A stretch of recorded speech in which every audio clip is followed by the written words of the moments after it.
What I loved about Emma Frost is that there is an element. She's almost like a Bond girl, but she's like the bad Bond girl kind of thing. And so, how did you play it? Like, what were the notes prior to taking on the role, and did you add any certain elements of your own to your performance? Yeah, a lot of people have said that. I never really thought about the Bond girl comparison until I saw the movie too, and it definitely has that sort of vibe.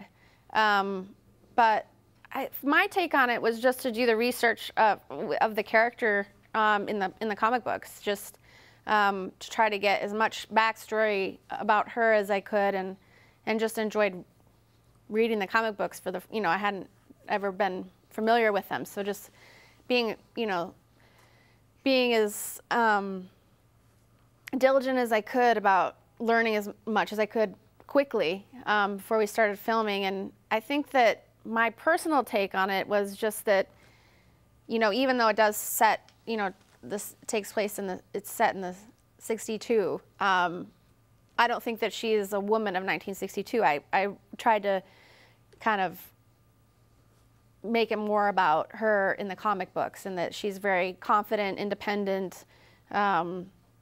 Unlike some of the other younger characters, she's, obviously honed her powers that she has at this point, and is very proud of them, and makes the best use of them. I think that, vanity is a big part of Emma Frost. I think that she, her look, I guess, is very important to her.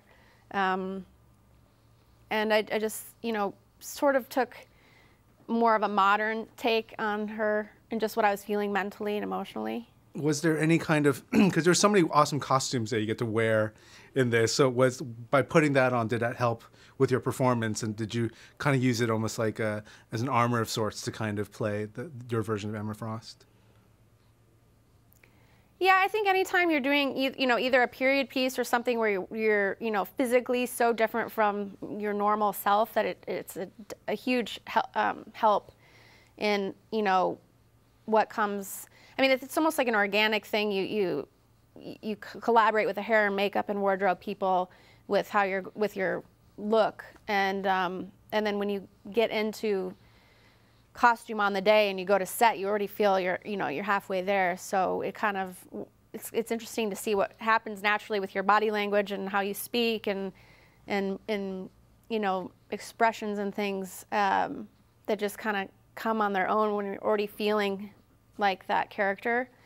So it was a huge help, and it was a real fun process too to come up with her look, just because we wanted to stay true to what the fans, have in their head from the comic books, and also kind of integrate the 60s vibe a bit, and still make her, modern in a way as well. When I saw all the Hellfire Club kind of standing next to each other, I was like, wow, you guys are a sexy looking bunch. I mean, when you guys were doing the photo shoots together and stuff, was that like a fun image to kind of stand next to each other and have this? It was almost campy. It's like a really cool looking like group of people, and I kind of want to see almost like a spin-off movie of just the Hellfire Club at this point. Yeah, I don't know what it is. Being the quote-unquote bad guys, or the darker set of mutants, there's a sex appeal that comes with that. That's very interesting. I think